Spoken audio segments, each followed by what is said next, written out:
Haleluya, salam sejahtera Bapak Ibu keluarga besar GPD El Shaddai Magelang yang kami cintai di dalam Tuhan Yesus Kristus. Mengucap syukur kepada Tuhan dengan berkat yang baru, hari yang baru.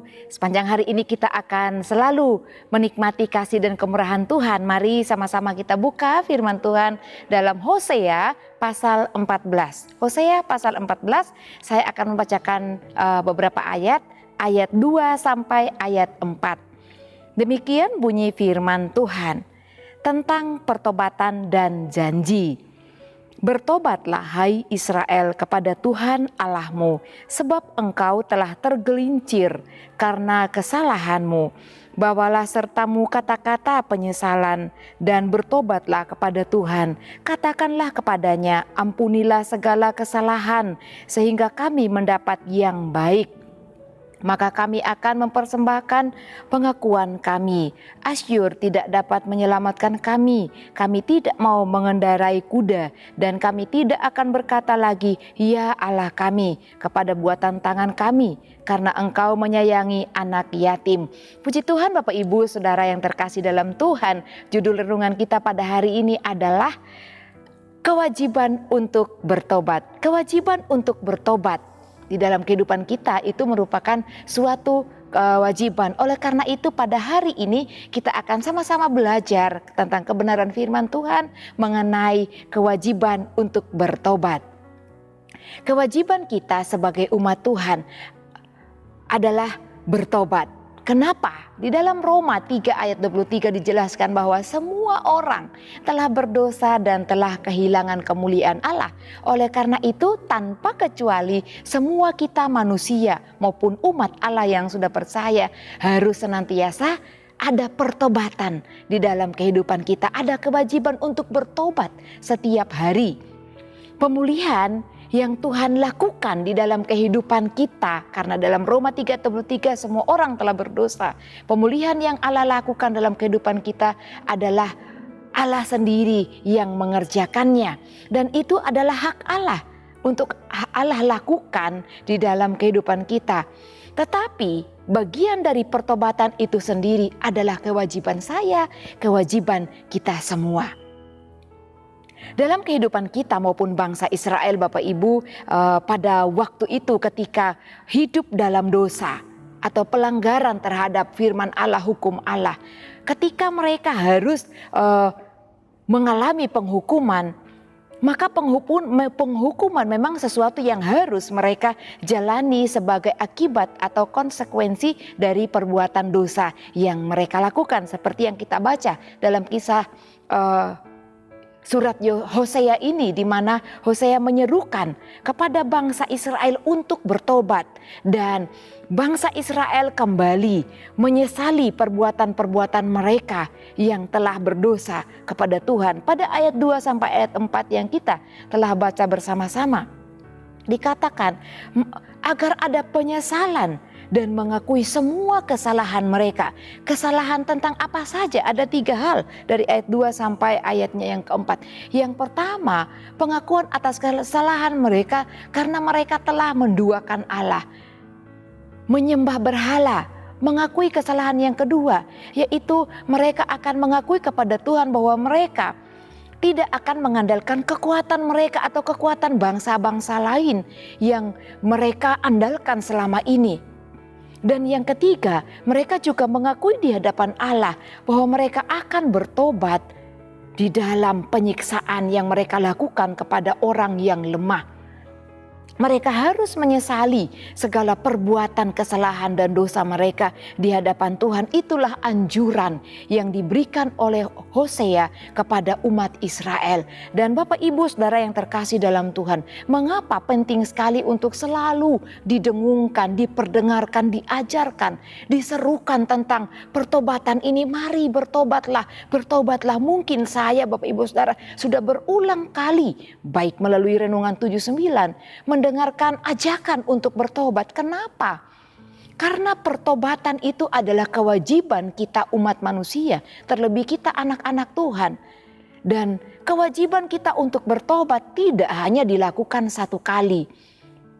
Karena begitu penting pertobatan ini, makanya selalu diingatkan dari kitab-kitab lain ada banyak sekali ajakan atau seruan untuk kita hidup dalam pertobatan di hadapan Tuhan. Seruan ini tentang pertobatan begitu penting bagi bangsa Israel disampaikan oleh Hosea. Yang pertama, karena manusia mempunyai sifat lengah, karena manusia mempunyai sifat yang gampang tergelincir. Tadi sudah dikatakan dalam ayat 2, manusia itu gampang tergelincir. Bangsa Israel dikatakan, engkau telah tergelincir. Kita mudah sekali Bapak Ibu Saudara tergelincir dalam hal-hal kecil sekalipun. Dosa itu bukan hanya ketika kita merampok, mencuri, membunuh, tapi dari hal-hal kecil kita pun dapat melakukan kesalahan di hadapan Tuhan. Mungkin perkataan kita, pikiran kita, atau tindakan kita pun dapat melanggar firman Tuhan. Oleh karena itu, perbuatan itu harus setiap hari. Kenapa pertobatan itu harus dilakukan? Yang pertama tadi karena manusia memiliki sifat lengah dan gampang tergelincir, sehingga pertobatan itu harus dilakukan terus-menerus sepanjang kehidupan kita setiap hari sebagai umat Allah, sebagai manusia ciptaan Tuhan. Yang kedua, mengapa penting? Setiap waktu kita harus mendengar seruan tentang ajakan pertobatan, atau hari ini kita belajar tentang kewajiban untuk bertobat atau hidup dalam pertobatan. Yang kedua, karena manusia atau umat Allah harus berjalan pada kebenaran Allah, harus berjalan kepada ranah firman Allah. Ketika kita melenceng sedikit saja dari apa yang difirmankan oleh Tuhan, kebenaran-kebenaran yang harus kita hidup di atasnya, kita melanggarnya, itu adalah dosa. Dan hukumnya adalah maut.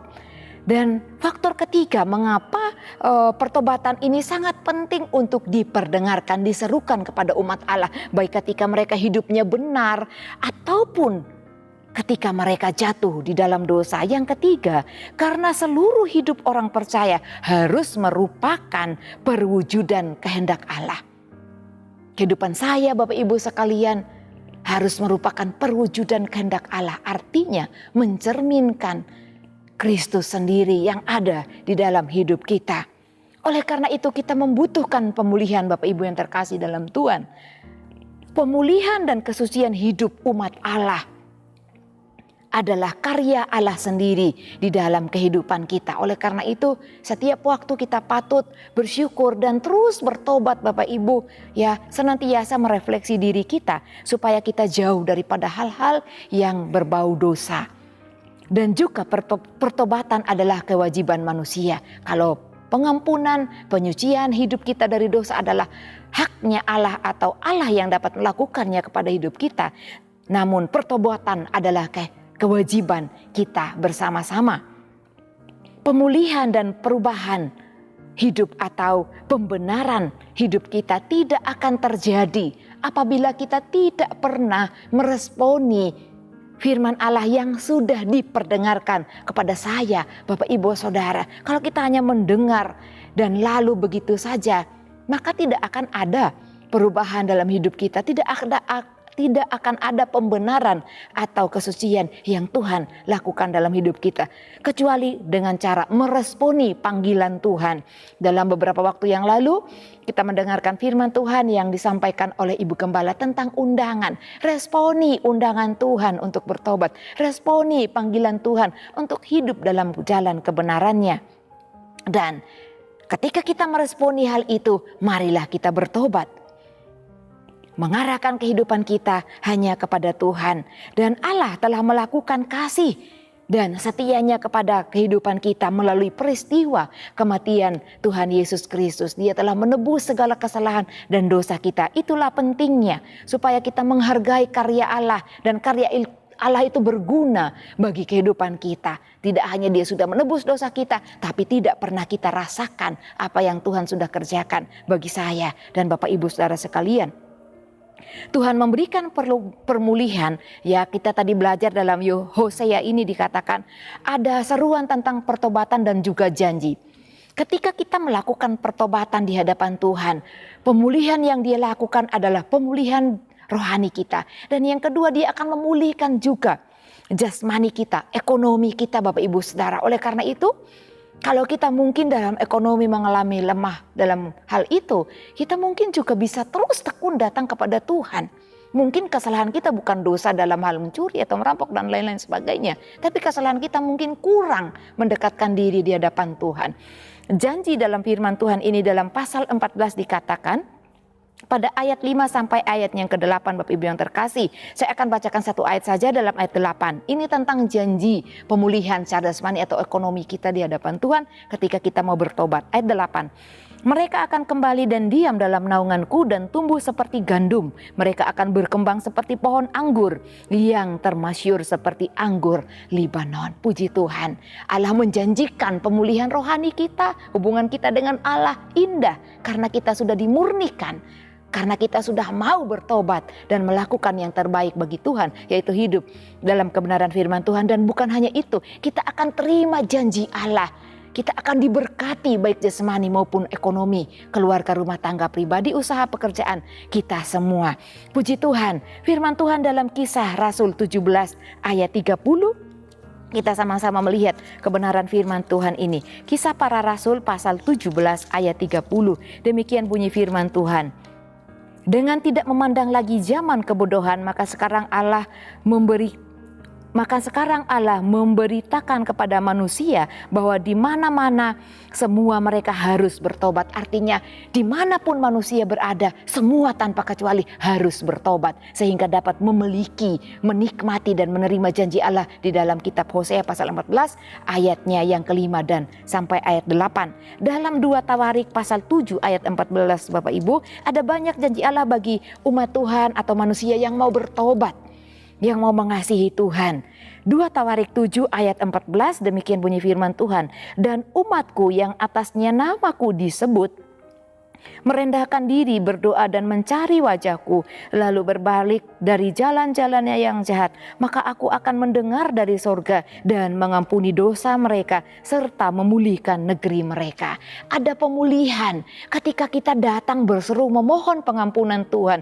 Bapak Ibu yang terkasih dalam Tuhan, ada satu hal yang saya pelajari ketika masih mengikuti studi ya. Dikatakan ketika kita berdoa, terlebih dahulu yang kita naikkan adalah doa ucapan syukur. Yang kedua, doa pengampunan dosa. Meskipun kita salah, ya karena ada kesalahan-kesalahan yang baik mungkin yang kita sadari, ada kesalahan yang tidak kita sadari di hadapan Tuhan. Oleh karena itu, baik sekali ketika kita setiap hari membawa hidup kita dalam pertobatan kepada Tuhan. Mungkin kita merasa kita benar, tapi dengan perasaan apakah saya benar hari ini di hadapan Tuhan, itu akan menolong kita, akan membantu kita untuk keluar dari dosa-dosa yang melebihi kebesaran Allah dalam kehidupan kita. Oleh karena itu, berbahagialah saya, Bapak Ibu Saudara sekalian, adalah orang-orang yang dipilih, dimurnikan Tuhan, disucikan oleh Tuhan, dan diberkati oleh Tuhan. Tuhan Yesus memberkati.